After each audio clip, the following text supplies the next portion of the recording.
Another thing, someone asked me, I don't think I've ever shared this information, but somebody was asking me like, hey, how do we know what songs we sing when we're doing the worship service? Or like, what's that called? I don't know if you know this, but on our app, there's actually all our songs. We put our whole set list there. You can listen to them, you can learn them, and the things that are coming up. It's under media and radio. So sign information, both campuses. It's something if you're wanting to just learn the songs or you want to keep singing the songs and just be a part of that. That's a cool little thing for you. When I was a young boy, I really thought I could run super fast. I mean, like, when I say super fast, like, I thought I was maybe one of the fastest people in the state. This is real. This is a real story. And I had good reason to believe this because I won a race. I was in elementary school, and there was a boy named Ben, and he was like the fastest kid. And people thought it'd be a really great idea if we raced. And I was like, you know, I'm in for a good old competition. We can probably blow him up. I'll take him out. I don't want to embarrass him or anything. So, you know, gave him a week to prepare. This was going to be a Friday recess race. And I don't really remember it that well, but it was probably like 85 degrees. We had a 5-mile tailwind blowing at us, and a lot of people were there. He wore flip-flops to school that day, and I said, I feel like I'm cheating a little bit. Do you want to do this? He was like, yeah, I'm going to smoke you. And I was like, no, you don't understand. I'm like fast. So we raced. And when it started, we got going, and his flip-flop broke, and it made him fall, and I won the race. Yeah. Why do you guys know? Everyone's like, oh, I didn't do nothing. That's his own fault. And so I made a construction paper medal. I came home. I told my mom. I was like, Mom, I'm the fastest kid in school. I beat Ben. I mean, like, I didn't even just beat him. I blew him out the water. I turned around and waited for him to come across the finish line. I was like, pow. And then I thought, I might be the fastest person in the state. And then I was like, I'm going to go to the Olympics. And then I was like, maybe I should start running more. Like, this was a whole gig in my life. And the other thing was, I lived on a street called Morales, and it was right at the end of like a major street, and so it was like at the dead end. So a lot of cars would come all the way on the end, and they go fast at one of those streets. It was like a main street, and they go fast all the time. My mom was always worried because we were out front, you know, playing around and running, so that, you know, it's fast.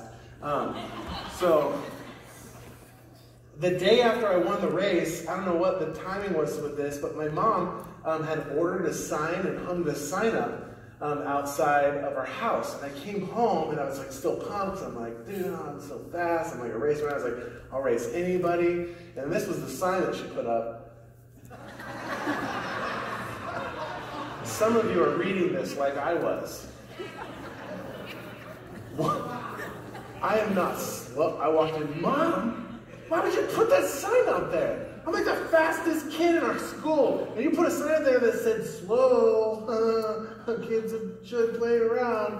And she was like, what? What are you talking about? So she walked me out there and she was like, no, it says slow, children not play. And I was like, there is no comma there. There's just, it's like saying there's a kid who's not very fast that lives at this house. So I kind of think it's interesting, isn't it crazy, especially when it comes to the scriptures, or just a whole lot of things in life, that we can be reading the exact same things and have two completely different understandings of what it means, right? It's just like this. You've heard maybe this story before. There's two shoe salesmen, and they go to this remote village, and they discover no one there wears shoes. So one guy gets on the phone, and he calls the corporate and says, we're in trouble. This is going to be a disaster. No one wears shoes. The other guy gets on the phone with corporate and says, this is the best opportunity we have had ever. No one wears shoes, right? Same scenario, two completely different things. Many of you have this, dogs. You love a dog, you clean up after a dog, you feed the dog, you pet the dog, and the dog looks at you and says, you must be a god, right? And you're like, yeah, okay. Cats. You love a cat, you pet a cat, you clean up after a cat, you feed the cat, and the cat goes, I must be a god, right? It is. Same thing happens, two completely different things are going on. If, before you get any emails about the cats, you can email jerry@ingate.org. She's like, all right. is actually at the Bethel campus. It's going to be great.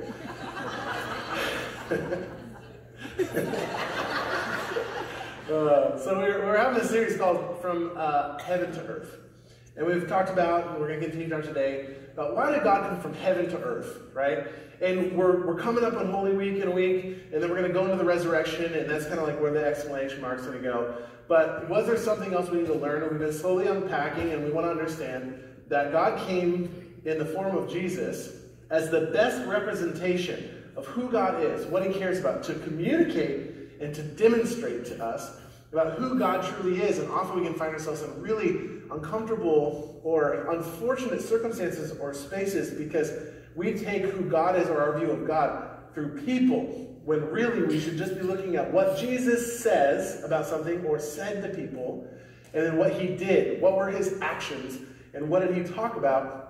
And that's really who God is. That's what he's about. And so today, I want to really quickly go over the other thing that we see from Jesus. If you were to read through any of the Gospels, you would see this over and over again, that Jesus cared about people.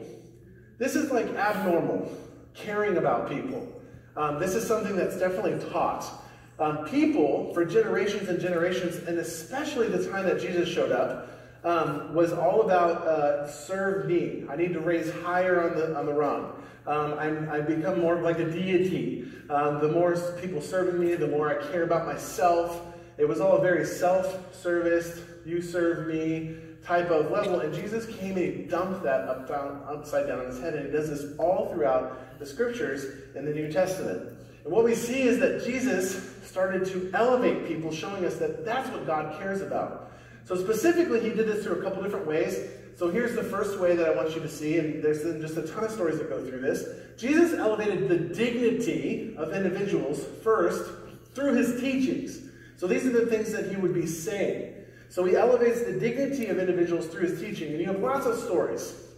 The Good Samaritan, right? Where he elevates the dignity of a Samaritan, which was like a shunned outcast, lower in the caste system, even like a dirty people, to that people group, especially when the scriptures and the story was talked and written about, and this is an example, but said that this Samaritan was elevated as someone who was important, that could do something, or something that could do good. And then even above the priests and the Levites at that time, you have the trilogy of the lost things, elevating that people are so important that God would leave the 99, the group of people that are already here, to get the one that's straight off, the one that's not here, the one that doesn't feel like they belong, the one on the outside that says, that I'm going to elevate that type of person that feels like I can't, I'm not good enough, I'm not allowed in.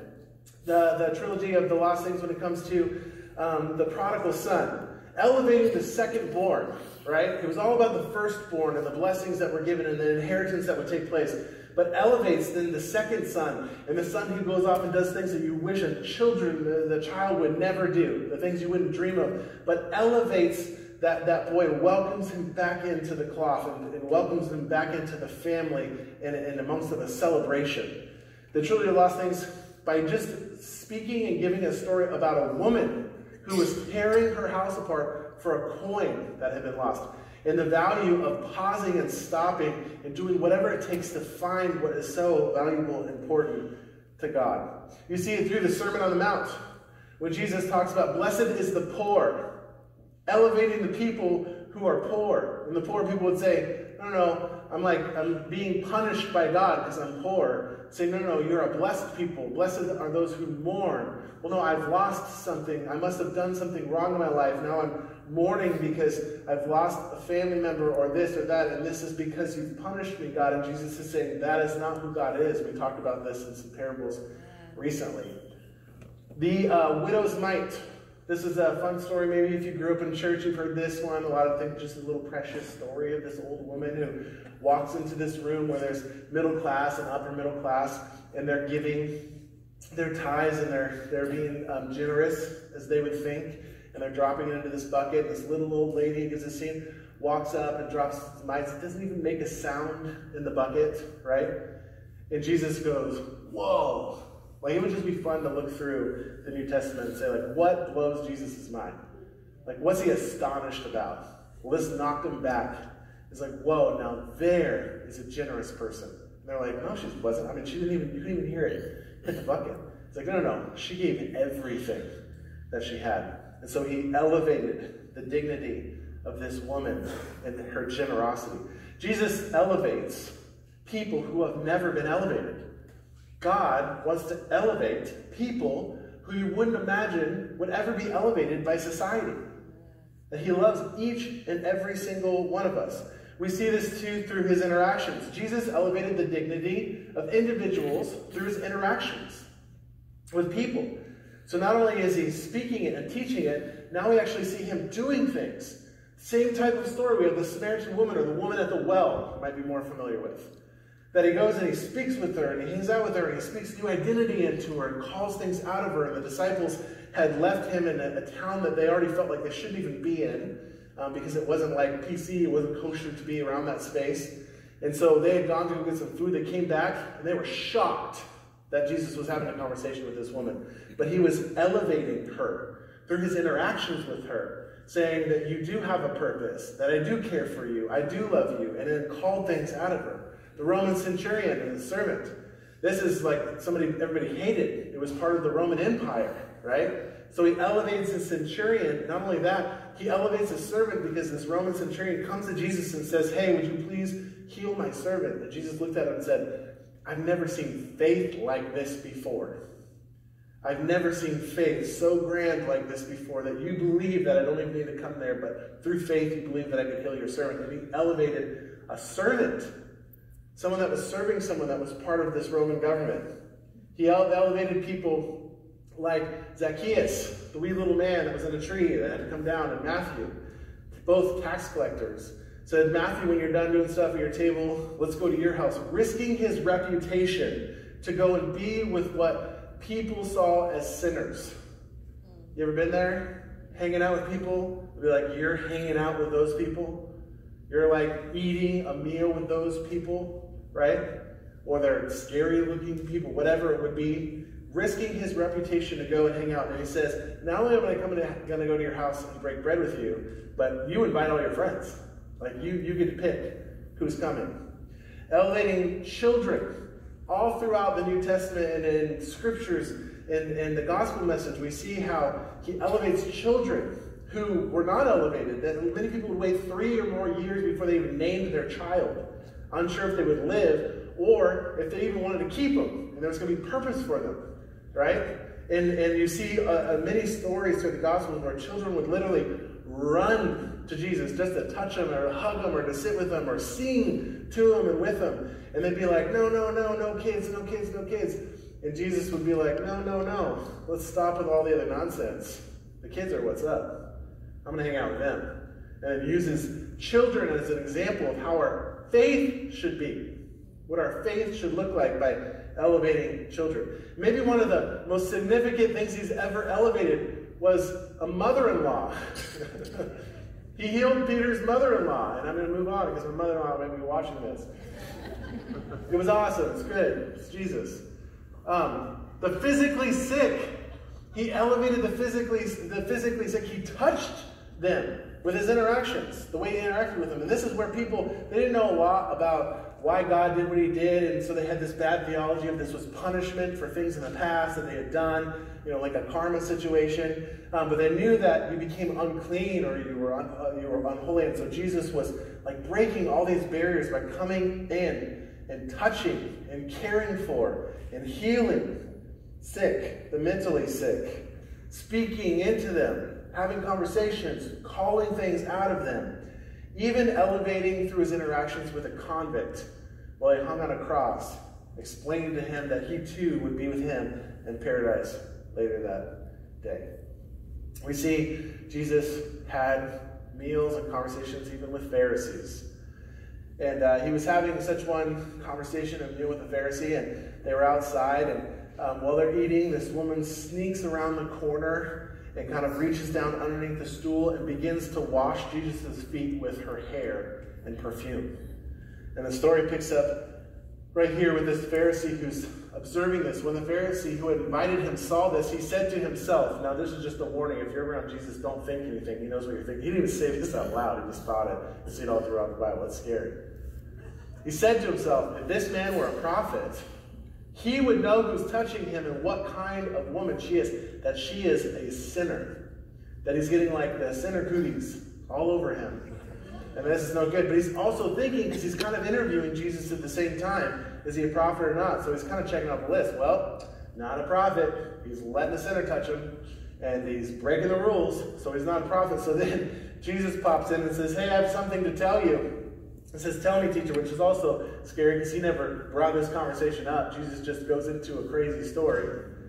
Then says, let me just tell you this made-up story. He said there was two men who had a great debt. One had a larger debt, one had a lesser debt. And the debt collector came to them and said, your debts have been forgiven, both of you, 100%. Which one would be more grateful? So the Pharisee kind of answered like, well, that's kind of a trick question. I know you're going to get me, but I mean the one that had a greater debt that was forgiven. And he said, well, yeah, exactly. You don't even see the own sin in yourself to be grateful for what you have and what you've been given. Essentially what he's saying to him is saying, you can learn a thing or two from this sinful woman. He elevated people. Jesus elevated the dignity of individuals through his death. It says, Paul writes in Romans, he says, very rarely will anyone die for a righteous person, though for a good person, someone might possibly dare to die. Like, this just doesn't happen. You're not going to give your life for this person. But God demonstrates his own love for us. Like we, us. Me, you, us. Them, us. While we, all of us, were and are still sinners, Christ died for us. The exclamation mark in this whole thing is that Jesus gave himself for us, that Jesus made his way through the cross to make his way to you. Jesus made his way through the cross to make his way to me and to you. There's a question that you could like really just, you could sit in your entire life. You could wrestle to the ground, and it's this. What does God think about when he thinks about me? If you just were to ponder that this week, what does God think about when he thinks about me? And unfortunately, I think there's a really common response. The response typically is something like this. I believe God's disappointed in me. I believe God's disappointed in me. And there's a lot of people who have that response that maybe are here or are not here, because when your response is, I believe that God is disappointed in me, you tend to drift away and stay away. You drift away from a faith community because you feel like God's disappointed in you, and therefore you feel like everyone else is going to be disappointed in you and should be disappointed in you. That you aren't welcome, that you're being punished, that you're not allowed in. There's a lot of people that aren't in either of these rooms today because they feel like God's disappointed in them. Or they've been hurt by someone because their view of God is through the lens of you or a fellow you who's a follower of Jesus, and their lens of who God is isn't through Jesus. So they have drifted away or stay away. They are anti-church, de-church, unchurched, far from God because they feel like God is disappointed in them, or they're disappointed in God because they're looking through the lens that is incorrect. So what I want you to hear today, maybe if that's you today, or maybe you can share this with someone else, if that's them today. May God just whisper in their ear, you are my son. You are my daughter. I am not disappointed in you. I am not your punisher. I am your rescuer. And that's done through the cross. So why did Jesus come from heaven to earth? Why did God come from heaven to earth? It's because God is on a rescue mission, and Jesus is his rescuer. And you don't rescue people that you're disappointed in, frustrated with, angry at, and then suddenly be like, all right, I've rescued you. Now punishing you. Like, it's on. That just doesn't happen. Now, some of us, and some people, feel disqualified because of their past, right? I don't even know if I get to be a part of this whole thing and have my dignity elevated. Like, I know he teaches it and he says it, but I still just feel disqualified. Now, we need to be careful with this because essentially what we're saying is we're saying to God, God, I don't think Jesus is really enough. Yeah. I have done too much. Or too much has happened in my life. Or too many things that I've identified, I feel like that I can't break through that wall. And essentially you start to feel too small for the gospel. You feel like too insignificant for it to wash over you. And what I want to tell you is that you're not too small for the gospel. In fact, the gospel is too big just to stay with you. This is where most of us actually get in trouble. Even most of us that are in the room today, right? That we go, all right, we've got the gospel, but we forget the understanding of the gospel is too big to stay with just us. And we get in all kinds of toils and frustrating moments, when in reality, Christians, followers of Jesus, this faith community, the Bethel campus, and here this Benicia campus, should be the most non-discriminatory people in the world, because that's what Jesus is teaching us. That's what Jesus is telling us. That's what he's showing us. And if Jesus was right, everybody is a somebody who God loves, and a somebody who Jesus died for. Everybody's a somebody who God loves and for whom Jesus died for. So what do we do with that? When we start getting this knowledge of why God came from heaven to earth, what do we do with it? What's our response? It's to share it. It should be the outflow of who we are. And so we have an opportunity to share it coming up very quickly. It's called Easter. And Easter is a wonderful opportunity to invite people. So that's what I want to talk to you about for just this really quick moment, is that you have 2 weeks. Rather than waiting till you know a week and be like, oh yeah, you should invite someone to come. I want you to begin to pray to God or ask God, who is one person that I could invite with me to an Easter service? Because it's that important. And you'll be surprised, most people will actually take you up on their invitations. Christmas and Easter are like more common. And there's a lot of people who just come on Christmas or Easter. We call them Creasters. That's like the name. Inside terminology. You're laughing because one of you was one of them for a cool minute. Now I know what they were saying about me. No. So, who's your one person? So here's the deal. Here's when Easter services are. This is your information. We have them at 2 different campuses. There's a Saturday night at the Benicia location at 5, Sunday. You can see the service times. Then we have one at the San Francisco Bethel campus at 11. So here's the deal. Here's the map of the 2 locations that we have. So, if you know someone that's closer to one campus, here's what you do. When you're praying about, thinking about, trying to figure out, being like, they kind of live far away. I don't know if they drive over here to Benicia, but they're closer to the Bethel campus, then what you want to do is invite them and say, would you come to Easter with me? I will meet you at the Bethel campus and drive from there to there for the 11 o'clock service, right? The opposite then takes place, right? If you're at the Bethel campus, you know someone who's close to the Benicia campus, say, I'll go meet you there at the 5 o'clock Saturday. The key is don't take this, which you're going to get in just a little bit, and just hand it to someone and be like, hey, here's Easter information. Just do what you're going to do with it. Don't stick it in somebody's mailbox. Don't stick it on the door. They will hate you on their camera because they're watching you. You will be judged, right?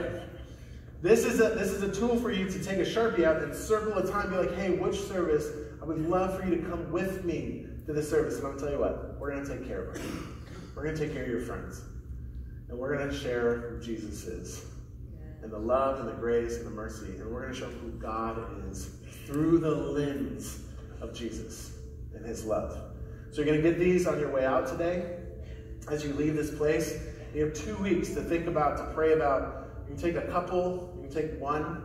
And if you're not going to do that, if you already know you're not going to do that, right? Would you come to the Saturday night service?